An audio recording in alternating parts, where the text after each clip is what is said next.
Hello, listeners, and welcome to the Montel Weekly Podcast, bringing energy matters in an informal setting. In today's pod, we take a deep dive into European and global renewables markets.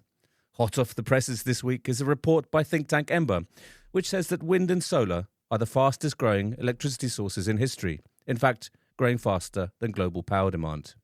In Europe, electricity sector emissions fell at their largest absolute number since 2000, and it appears we have passed peak carbon emissions within the electricity industry. Joining me, Richard Sverrisson, to discuss these issues and much, much more is Dave Jones, author of the report and Global Insights Director at Ember. A warm welcome to you, Dave. Thank you so much, Richard. Lovely to be invited. So I'd like to start off by asking you, a key question here is that, so is the world racing towards the end of fossil fuels? Is that's what we'd like to start off with? I think that's the hope, isn't it?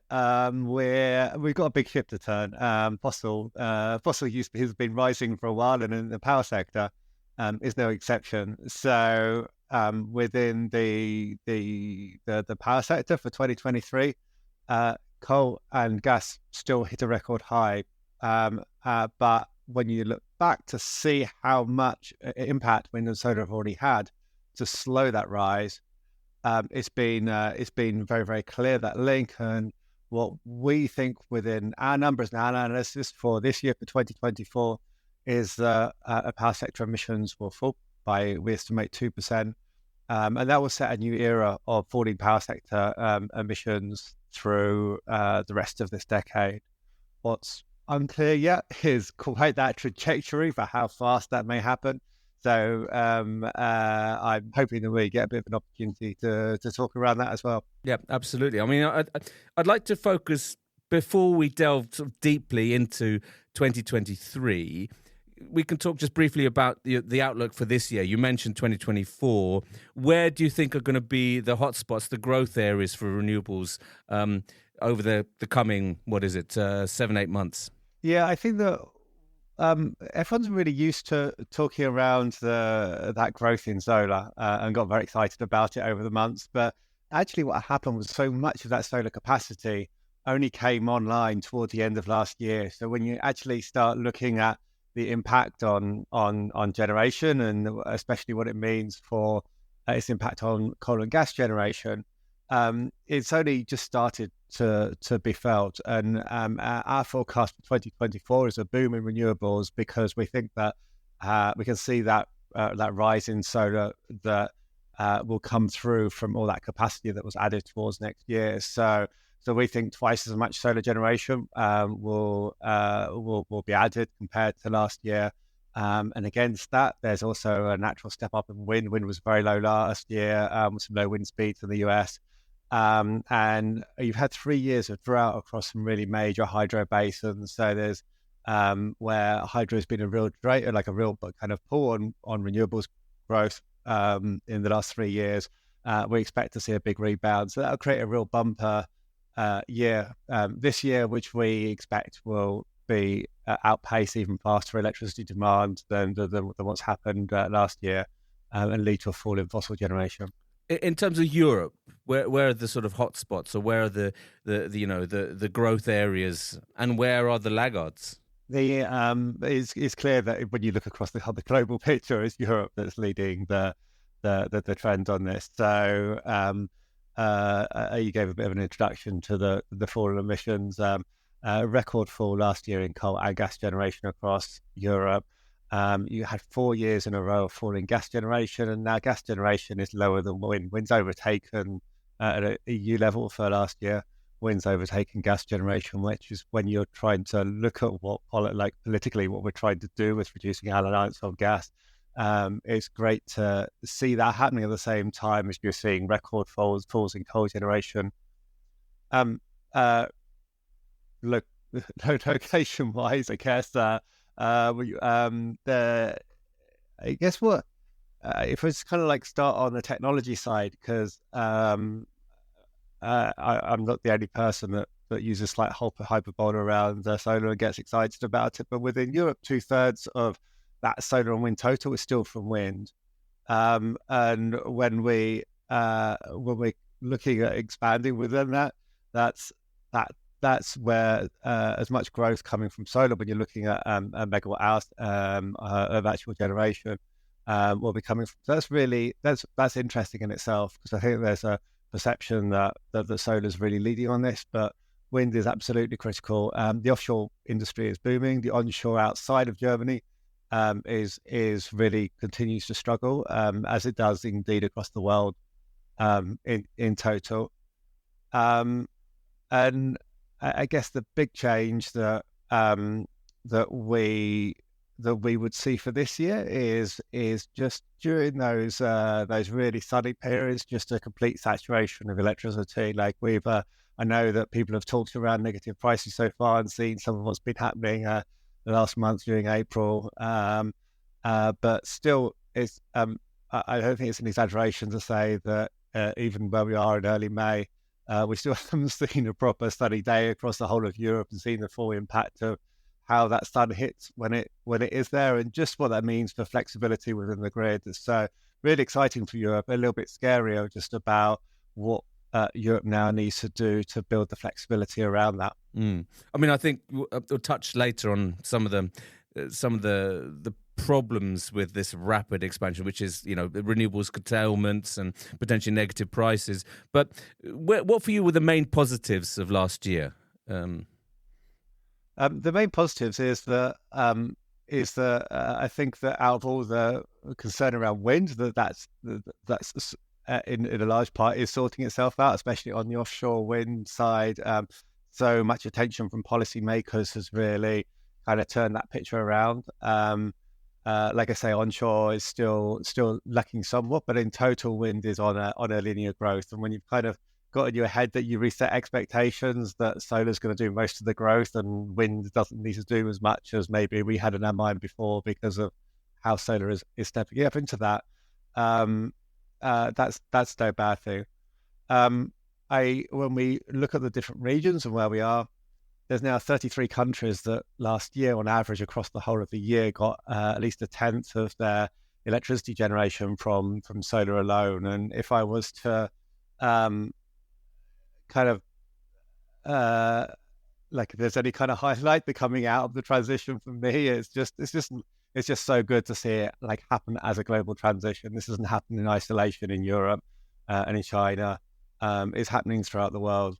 But we've seen some sort of headwinds, especially for offshore wind, over the last sort of 12 to 24 months with, failed auctions, companies pulling out of certain processes, very high interest rates, etc., and hitting profitability, supply chain issues. Do you expect that just to be a temporary blip here, or is that more of a bigger concern for you, Dave? I'm sure you've spoken to people that are on the podcast that are more educated than this on me, but from where, like, just at the highest level, you've now got a peak of interest rates where where that's not a concern about them increasing further. You've got some of those cost pressures really easing, where there's so much concern about like all elements of the supply chain 12 months ago. And also, there's just been a higher acceptance, I guess, from policymakers that they need to pay to make this happen, and that just kind of keep searching for that lower price wasn't working for the industry. They've got to be profitable in that, and policymakers shouldn't be afraid to let that happen, pass that through to consumers. When everyone's kind of looking for that next cheaper installment of electricity, but fundamentally offshore wind, even with some of the inflation that's been hit, is still delivering some cheap electricity onto the grid. When you were compiling this report that you published this week, Dave, was there anything that surprised you? Like I say, just the number of countries coming through is always a nice surprise. To be able to see that, I think that it's very easy to, like I say, it's easy to assume that all of this is happening in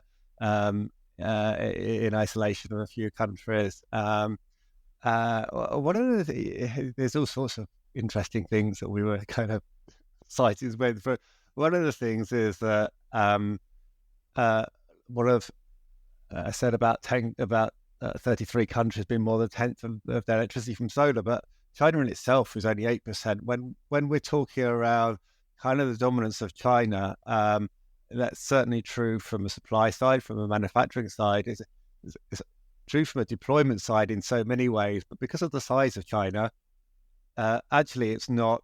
There are many countries that are going as fast as that when you kind of proportion that down to the mix, and that in itself is quite interesting and quite exciting that so many countries are moving. We actually did mapped out the solar installation of different countries against their generation, and there's a kind of weird negative relationship almost between the sunnier countries having less solar generation and the less sunny countries having more solar generation. There's still, I guess, what's exciting for me when I look forward is how some of those sunnier countries will really step up into, and how quickly they can step up into into solar dominating their electricity mix. When you look at the plans for Saudi Arabia to have half of their electricity coming from renewables by 2030 in 6 years' time, where only a couple of percent did last year, you can just get a sense of how fast progress there can be from one technology alone.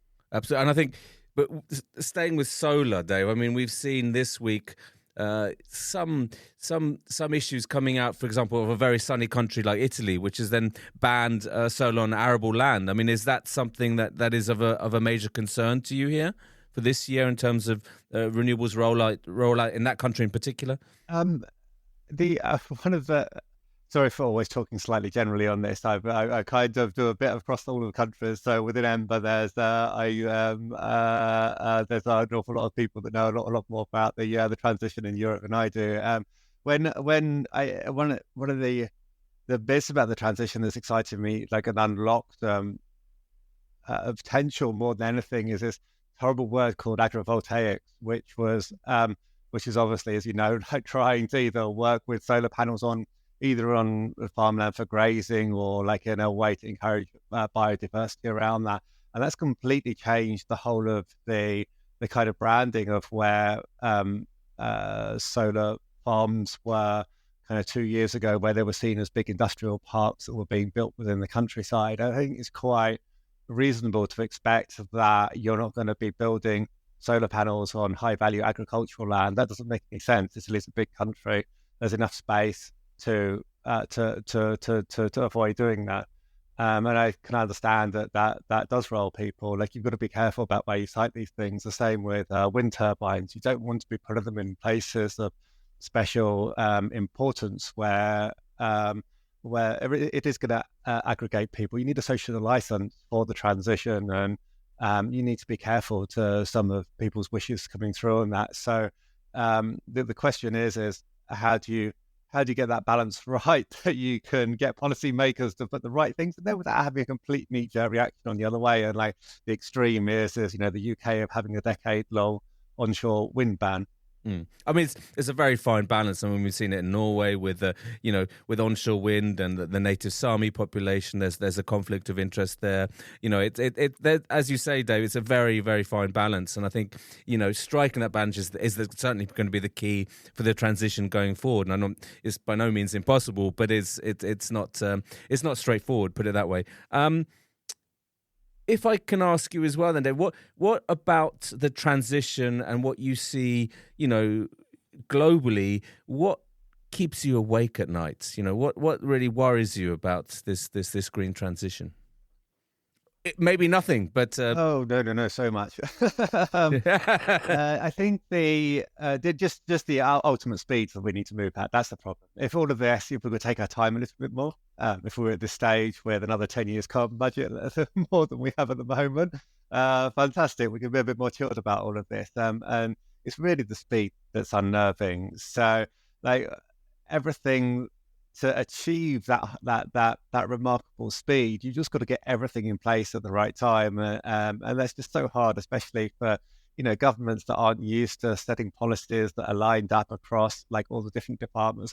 If we just talk about it from a policy side, for example, okay, climate ministries may have got the memo now, but when you're rolling out the energy transition, you need all of the departments to have a role, whether it's on land use designation and planning permissions, whether it's on the flexibility in the grid structures. You need all of the different ministries all lined up with a high focus on that. And I think that like underpinning all of that, so that's one concern. But the real concern, right at the bottom of all this, that drives action is ultimately the public. The public votes for governments. It's the public that have that feel for whether the negative energy that comes in that then brings in policies, like you said, on the agricultural land of solar in Italy. And how do you keep, firstly, how do you keep them on side that they're not too anxious about it all? But probably for me, the biggest thing is how do you keep the more progressive people that have been biting at governments for more effort? How do you keep that momentum going? Because I do see that, as you go through the transition, things are harder. They become a bit more complicated. You need the results from it. You need to be able to deliver the benefits that was promised, which are just the first, just most basic one is reductions in fossil fuel use, but much broader benefits than that. And if they're not being delivered, then I think people will become a little bit more indifferent, and you need them really biting on the whole of you need to be biting the whole of the time on governments on this, otherwise they are going to ease back, and that creates a real challenge. And one of the reasons why we led on this piece about power sector emissions and kind of a new era, falling power sector emissions from 2024 is really to try and inspire and show how wind and solar is actually delivering on emissions reductions. Because if you don't believe that's going to happen at a global level, because you're looking at China or other emerging countries and seeing emissions rise, you're not going to have the confidence that we're doing the right thing, that all of this is going to be worth it.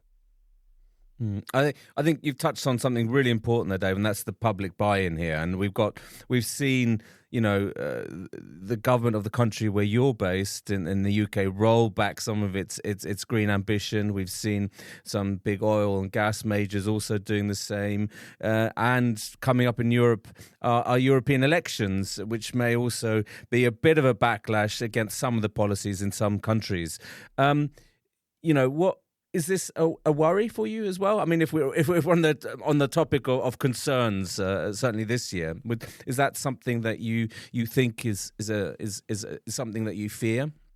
It is, and it is, and I think that everyone always has a natural tendency to look at governments changing and kind of assume the worst is going to happen when they come in about policies being cut back. Like ultimately, there's so much momentum for the transition. This isn't going to be a complete and utter abrupt stop in any way.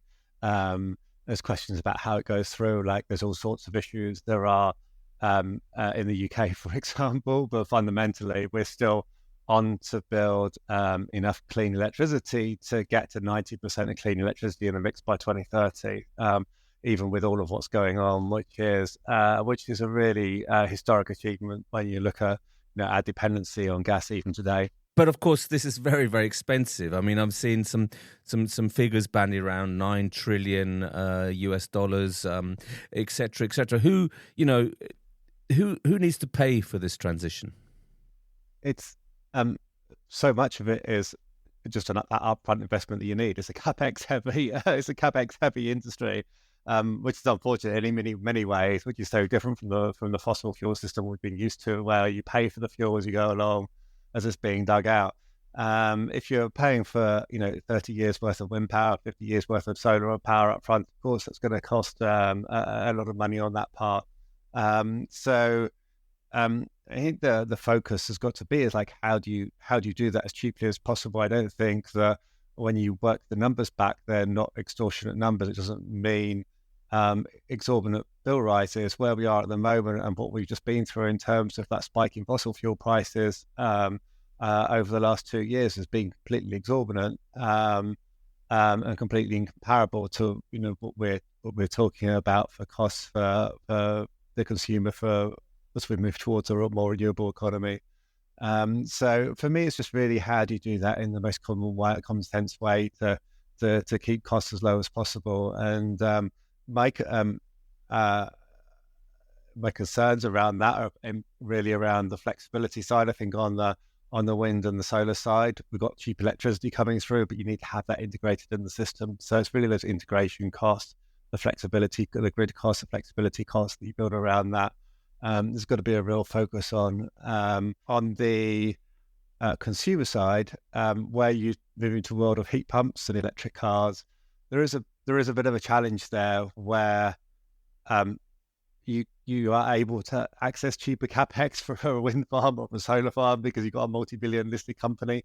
But for an individual to access enough money to redo their heating system or to change their car certainly is an issue from a capex perspective. So I guess that they're the issues that people are looking at and thinking of as we go along. But again, you've highlighted rising fossil fuel prices, so the costs aren't coming down there in the foreseeable future. And conversely, the costs of climate change are going to be much higher if we do nothing than if we make those investments now. There's another argument. But if I can ask you, Dave, as well, there you talked about the cost of the network, cost of flexibility, and you highlighted in your report, one European country in particular, the Netherlands. But the Netherlands has seen a lot of renewables curtailments. It's been hit by negative prices, which are expected to double this year compared to last year. How should we deal with these kind of issues as well? This is the sort of flip side of that success story, isn't it? Yeah, first, I think governments have been a bit slow on the grid side. So I think that if I was to characterize the kind of the big thing that happened in the global electricity transition last year in 2023, it was really get to grips with how important grids are, how much investment there is, and how governments need to proactively step into that space. And if you don't do that, you are going to be stuck with electricity in the wrong place.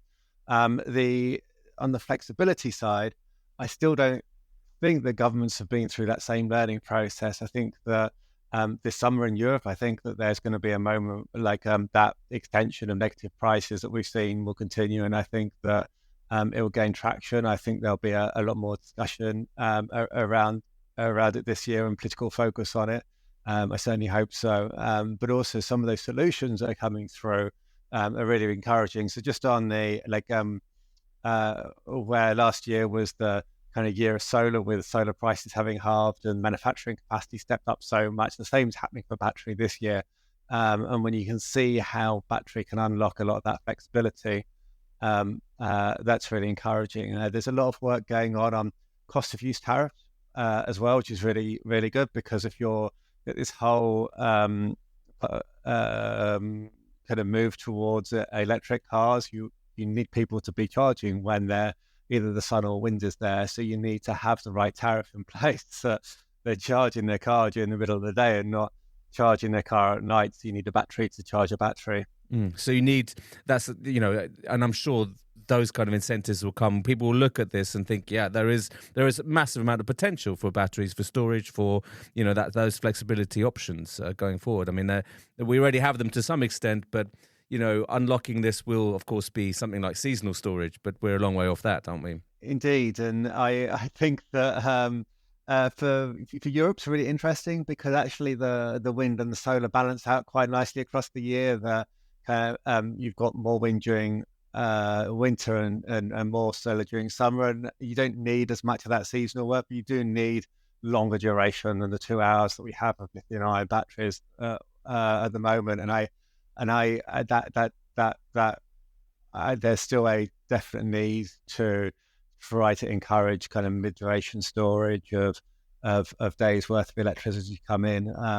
It's really interesting to see some of the district heating plants being built with thermal storage in there that are going to be using the electricity from on the days of high wind and then storing it through for weeks at a time, which is encouraging. So that'll play a role, but there's lots of other technologies that are coming through that will be able to provide that mid-range, but they're relatively early stages of deployment. But lots of opportunities there for very smart and creative people, I would have thought. And if there's one thing that's really interesting about the whole electricity transition, is just how quickly innovation is happening. It really is. So on all sorts of levels. The technology is being developed and the answers, but also the cost that they're doing it and the speed at which the deployment can happen. And it's really interesting to see the development of the US over the last 2 years really kind of strike up since the IRA first started being discussed. And I don't think anyone would have thought that they would have come so far already with some of the technologies and manufacturing they've got, where manufacturing, clean manufacturing is so big, it's really driving a whole change to the economy already. The European Union is looking for its own response to that as well as you've got other types of regimes in China and other parts of the world. But just on one that you mentioned it earlier on, Dave, and that's hydro. And as we see the effects of climate change, hydro has been massively hit, has it not? And do you expect this to be exacerbated in the coming years and potentially in the next decade? It's clear that there's a link in there. There's a question about the rainfalls itself that fall into the rivers and the reservoirs, but you've also got that feedback, which is the warmer it is, the more gets used for irrigation that never hits the rivers in the first place, where farmers irrigate so much of their land. So there's a real need in a warming world for that water, and there will be moments that it gets really curtailed, and I struggle to see. There's been across 4 major hydro basins in the last 3 years. There's been a real droughts, which have led to a global shortage, which culminated in hydro generation being the lowest last year for 5 years. Even as capacity has been stepped up, I doubt you'll get that generation as low again in the coming years. But clearly, it's going to be delivering, but on average below where people would have expected it to be. Absolutely. Dave, just finally, do you have solar panels on your roof? I have a new build, and that I moved into 2.5 years ago, and it has 4 solar panels just kind of just hanging around on the roof, which is not doing a huge amount, but like giving you a little bit of a top up when you need it. It's not the definition of self-generation. My partner got a new electric car last year, which we're very excited about. So she does quite a lot of mileage. My sturdy old Volvo sits there and does about 1,000 miles a year. So it's really worth replacing.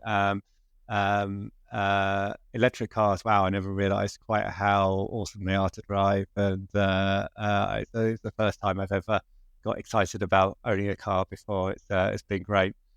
Absolutely, and then when you can charge them with the solar panels, it's perfect. That's what there's a setup I have at home. It makes a world of difference. Yeah. And now it's come into the summer. It's it's a no-brainer, really.